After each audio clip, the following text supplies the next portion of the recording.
اچھا علی بھائی دیکھیں میرا جو ناقص علم ہے وہ آپ یا ان علامہ صاحب جتنا تو نہیں ہو سکتا. ہاں نہیں وہ کلیئر کریں. تو کچھ انہوں نے مجھے ایک آدھ بات بتائیں جو مین بات ہے نا وہ بتائیں تو میں اس کو کلیریفائی کروں. جو آپ کے سامنے رکھتا ہوں اکثر کچھ ویڈیوز میں ہم نے دیکھا آپ کچھ بات کہتے ہیں پھر کچھ لوگ سوالات اٹھاتے ہیں پھر آپ اس پہ ایک وضاحتی ویڈیوز بناتے ہیں.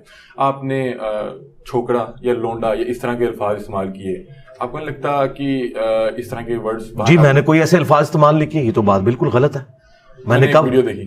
ہاں نہیں وہ جو ویڈیو آپ نے دیکھی ہے وہ یہودی کہا ہاں دیکھیں اب یہ ایک بالکل ڈفرنٹ ہو گیا. ان پرنسپل اگر آپ یہ بات لیں گے نا تو پھر آپ تو قرآن سے بھی کافر ہو جائیں گے. قرآن میں سورۃ المنافقون میں اللہ تعالی نے فرمایا کہ یہ منافقین کہتے ہیں کہ جب ہم عزت والے مدینے میں داخل ہوں گے تو مدینے سے ذلیلوں کو نکال دیں گے. اور ذلیل کسے کہا؟ اللہ کے نبی علیہ السلام اور صحابہ کرام کو, کیونکہ اس کی اگلی آیت میں اللہ تعالیٰ فرماتا ہے کہ عزت تو اللہ, اس کے رسول اور اہل ایمان کے لیے ہے, لیکن یہ منافقین نہیں جانتے. اور اس کانٹیکسٹ میں بخاری میں کم از کم 4 احادیث ہیں. یہ سٹیٹمنٹ دی تھی عبداللہ ابن ابی رئیس المنافقین نے. اس نے کہا کہ جب ہم عزت والے مدینے میں داخل ہوں گے تو محمد ان کے ساتھی نعوذ باللہ جو ذلیل ہیں ان کو یہاں سے نکالیں گے. اب یہ سٹیٹمنٹ تو دی تھی منافقین نے جو اوپر سے مسلمان تھے, قانوناً صحابہ بھی تھے, وہ یعنی نبی علیہ السلام کی صحبت میں تھے, ظاہر اعلانیہ تو وہ کافر نہیں تھے. اللہ نے ان کے الفاظ نقل کیے اور زید ابن ارقم نے یہ بات سن لی تھی. انہوں نے نبی علیہ السلام کو شکایت کی کہ آپ کی غیر موجودگی میں اس خبیث انسان نے آپ اور آپ کے ساتھیوں کو کہا ہے کہ ان ذلیلوں کو ہم نکالیں گے. نبی علیہ السلام نے بلا کے عبداللہ ابن ابی سے پوچھا تو اس نے قسم اٹھا کے انکار کر دیا. تو زید ابن ارقم اتنے غمگین ہوئے کہ وہ اپنے گھر میں بیٹھ گئے. اللہ تعالیٰ کو ان پہ اتنا رحم آیا کہ قرآن کی آیات نازل کر دی ان کی سپورٹ میں زید ابن ارقم کی کہ زید سچ کہہ رہے ہیں. پھر نبی علیہ السلام نے درگزر کی روش اختیار کی. یہ بکواس اس نے کی. وہاں موجود تھے ایک نوجوان زید ابن ارقم, انہوں نے جا کے حضور کو بتا دیا. حضور نے بلایا, نہیں جی جھوٹ پتہ میں نے نہیں کہا, یہ چھوکرے نے پتہ نہیں کہاں سے سن لیا, یہ چھوکرا کیا ہے یہ, اور آپ اس کی بات مان رہے ہیں میرے معاملے میں. خاموش رہے حضور. پھر یہ آیات اتر گئیں جس نے چھوکرے کو صحیح ثابت کیا کہ کہا انہوں نے یہ. تو حضور نے فرمایا کہ لڑکے کے کان نے غلط نہیں سنا تھا. پھر یہ آیات اتر گئیں جس نے چھوکرے کو صحیح ثابت کیا کہ کہا انہوں نے یہ. تو حضور نے فرمایا کہ لڑکے کے کان نے غلط نہیں سنا تھا. پھر یہ آیات اتر گئیں جس نے چھوکرے کو صحیح ثابت کیا کہ کہا انہوں نے یہ. تو حضور نے فرمایا کہ لڑکے کے کان نے غلط نہیں سنا تھا.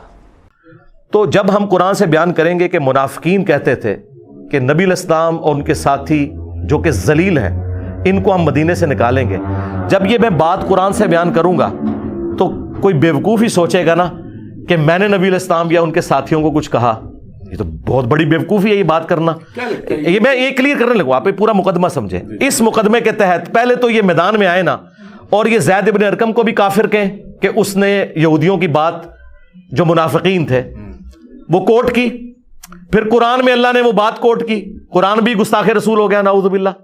تو یہ کیا جواب دیں گے کہ نہیں نقل کفر کفر نہ باشد, یعنی جب کسی کافر کے ریفرنس سے آپ بات کرتے ہیں وہ آپ کا عقیدہ نہیں ہوتا. میں نے یہ بات کی تھی کہ علماء یہود جو ہیں وہ نبی علیہ السلام کے کمپیریزن اپنے آپ کو بڑا عالم سمجھتے تھے, عمر میں بھی وہ زیادہ تھے. نبی علیہ السلام کی دعوت انہوں نے قبول نہیں کی اور وہ یہ کہتے تھے کہ یہ کل کا چھوکرا آ کے ہمیں سمجھائے گا. علماء یہود کے ریفرنس ہے, نہ کہ میں نبی علیہ السلام کو کہہ رہا تھا. اور یہ تو قرآن میں بھی ہے کہ یہ نبی کو اس طرح پہچانتے ہیں جس طرح اپنے بیٹوں کو. ٹھیک ہے, اچھا تو وہ نبی علیہ السلام کو اسی طریقے سے یعنی ینگ بوائز کی طرح دیکھتے تھے, اور یہ ان کی سٹیٹمنٹ ہے, نہ کہ میں نے نبی علیہ السلام کو کہا. اور دوسرا میں نے اس میں ریبٹل کیا تھا کہ یہ کوئی اتنا نٹوریس ورڈ بھی نہیں تھا, اگرچہ وہ یوز کرتے تھے تو ان کے ریفرنس یہ کہتے ہیں جی دکھائیں انہوں نے کہاں یوز کیا ہے. ہاں جی ہاں جی. تو پہلے تو آپ یہ مانیں نا کہ پہلا تو جھوٹ علماء نے یہ بولا کہ میں نے کہا ہے, میں نے تو نہیں کہا, میں نے تو کافروں کے ریفرنس سے بات کی. اب اصول کھڑا کریں کہ اگر کوئی کافروں کے ریفرنس سے گستاخانہ بات کرے تو کیا وہ گستاخ ہوتا ہے؟ اگر ہوتا ہے تو زید ابن ارقم بھی, اور سب سے بڑھ کر قرآن بھی گستاخ کہ نبی اور ان کے ساتھی ذلیل نعوذ باللہ. تو یہ کہیں گے نہیں. تو ان پرنسپل سیٹ ہوگی یہ بات کہ یہ گستاخی نہیں ہے, صرف بتائیں لکھی کہاں ہوئی ہے, گستاخی والا معاملہ ختم ہو گیا.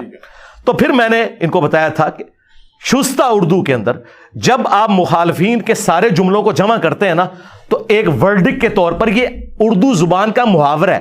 اب قرآن کو جب آپ اردو میں ٹرانسلیٹ کرتے ہیں تو کئی الفاظ ایسے یوز کرتے ہیں جو قرآن میں نہیں لکھے ہوئے, تو آپ مجھے کہیں گے بتائیں قرآن میں کہاں لکھا ہوا ہے؟ یہ لینگویج بیریئر ہے. میں یہاں لینگویج بیریئر میں بتاتا ہوں. اردو زبان میں یہ عام محاورہ ہے کہ یہ کل کا چھوکرا آ کے مجھے سمجھائے گا.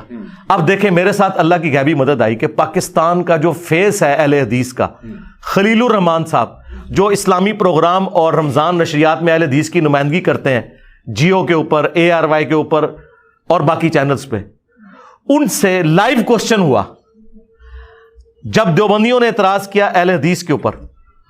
تو جدے میں ایک بیٹھے ہوئے ان کے اینکر عاقل صاحب, انہوں نے سوال کیا ان کو آڈیو پہ لے کے. تو انہوں نے کہا کہ یہ ہمیشہ ہوا ہے, جب کبھی بھی کوئی نبی کسی امت میں آیا ہے تو نبی کے مخالفین اس کو یہی کہتے ہیں کہ یہ کل کا چھوکرا آ کے ہمیں سمجھائے گا, ہم نے بال دھوپ میں سفید کیے ہیں, یہ چھوکرا ہمیں سمجھائے گا جو ہمارے ہاتھوں میں جوان ہوا. نبی کے مخالفین ہر نبی کے بارے میں یہی کہتے ہیں. انہوں نے سارے نبیوں کو چھوکرا کہہ دیا.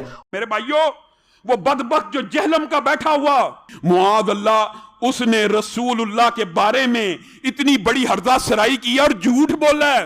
اس نے کہا ہے کہ یہودی کہتے تھے کہ رسول اللہ صلی اللہ علیہ وسلم معاذ اللہ ثم معاذ اللہ, ہم یہ لفظ نہیں کہہ سکتے, کل کے چھوکرے ہیں معاذ اللہ. دنیا میں آنے والے ہر پیغمبر کے ساتھ اس کی قوم نے جو پہلا اعتراض کیا بنیادی وہ یہی تھا کہ ہمارے باپ دادا پاگل تھے, انہوں نے کیا داڑیاں دھوپ میں سفید کی تھی, کیا ان کو کچھ پتہ نہیں تھا یہ کل کا چھوکرا آ کر ہمیں یہ سمجھانے لگا ہے دین, یہ کل کا چھوکرا آ کر ہمیں یہ سمجھانے لگا ہے دین, یہ کل کا چھوکرا آ کر ہمیں یہ سمجھانے لگا ہے دین.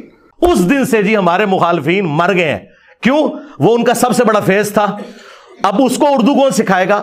تو میں نے کہا تھا کہ اگر کفر کا فتویٰ ہے تو لگاؤ اس کے اوپر. کیسے لگائیں؟ وہ بات ہی ٹھیک کر رہے ہیں, وہ کافروں کے ریفرنس سے بات کر رہے ہیں. یہ اللہ کی میرے ساتھ غیبی مدد آئی کہ انہوں نے وہ چیز بول دی اور اردو لنگوسٹک ان کو سکھا دی, چونکہ وہ اردو لنگوسٹک والے ہیں. اردو میں جب آپ کوئی بات کرتے ہیں تو اس طریقے سے ہی کرتے ہیں. اور آخری بات, یہ تو لفظ ہی کوئی نہیں, قرآن میں آیا کہ یہ کہتے ہیں نبی دیوانہ ہے. قرآن میں آیا کہ یہ کہتے ہیں کہ نبی کو پریشان خواب آتے ہیں. قرآن میں آیا یہ مجنون ہے, یہ پاگل ہے, اس کے اوپر جنات کا سایہ ہو چکا ہے, حتیٰ کہ نبی علیہ السلام کی بیوی پہ تہمت لگا دی. تو جب یہ سارے واقعات ہم بیان کرتے ہیں قرآن سے, تو کیا ہم نبی کی توہین کر رہے ہوتے ہیں؟ نہیں, ہم کافروں کے ریفرنس سے بیان کر رہے ہوتے ہیں کہ وہ یہ بکواس کر رہے تھے, ہم تو جواب دینے والے اینڈ پہ بیٹھے ہوتے ہیں. یہی وجہ ہے کہ بعض اوقات ایتھیسٹ کے جو بڑے غلیظ قسم کے کوسچنز ہیں نا, وہ میں ایڈریس ہی نہیں کرتا ڈرتے ہوئے, کیونکہ جب میں اس بات کو ریپیٹ کروں گا نا, یہ میرے کھاتے میں ڈال کے اس کو کر دیں گے. اس لیے ایتھیسٹ کے جو غلیظ کوسچنز ہیں نا, ان کو میں ان الفاظ کے ساتھ ایڈریس نہیں کرتا. مجھے خطرہ غیر مسلموں سے نہیں, مسلمانوں سے ہے. وہ کہیں گے یہ دیکھو اس نے نبی کو کیا کہہ دیا, نعوذ باللہ.